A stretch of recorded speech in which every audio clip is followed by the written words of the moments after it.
Okay guys, now we're going to touch on the dirtier side of things. It's parts that no one necessarily always enjoys doing, but has to be done. Inside the utility department, of course, we do supply very nice gloves, because obviously when you're dealing with the sewage and dumping of your holding tanks, we want to be as sanitary as possible. Inside of here, we do have the sewer fittings, so you can see that when your tanks are fully flushed. Okay, so we're going to set these right here. And on the back of the camper, inside of the 4-inch tubes, are going to be your actual dump hoses. They just simply pull out.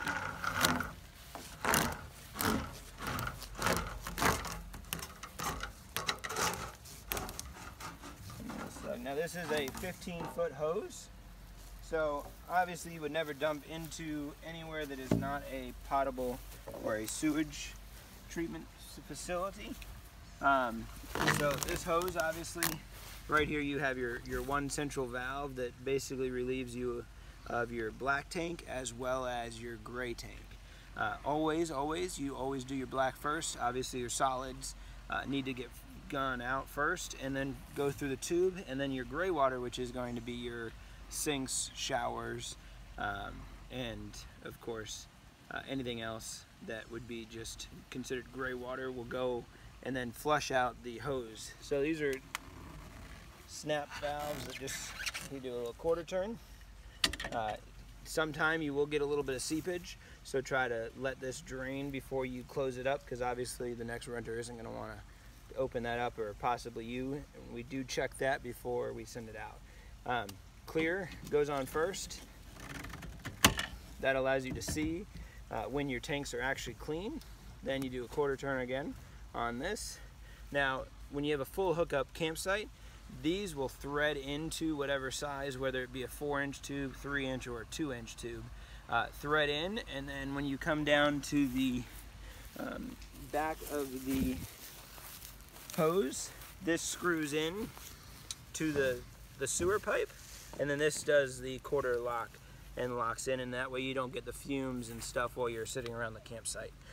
So most places require you to use this, or they have like a rubber one, depending on your style that comes with your coach.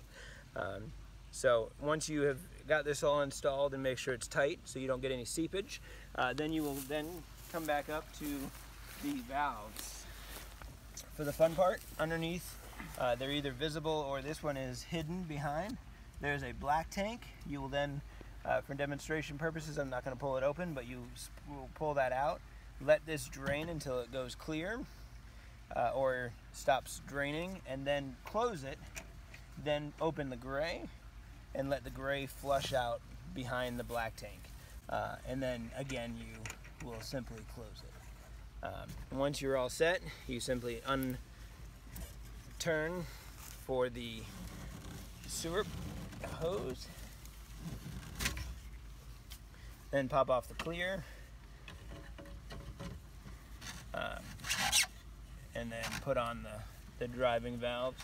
When this is all hooked up, right, in here, and if you're at like a full hookup site, or you're in an area where there is water that you can use to rinse out your black tank, this valve right here is for rinsing. You basically will thread your hose on here from the sewage dump station, and then you will turn it on. You only have this running when your black tank lever is completely pulled out. That way it doesn't fill up and flood the coach. But this will basically, it's a sprinkler inside your black tank, and it will actually rinse everything off and make sure everything flows out correctly. And that's it. Relatively simple. All you have to do is then install this back into the back. Do your quarter lock, unthread this from the ground, and then it just slides back in.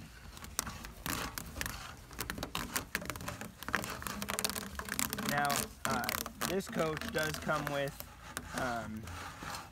the 15-foot here, which you see.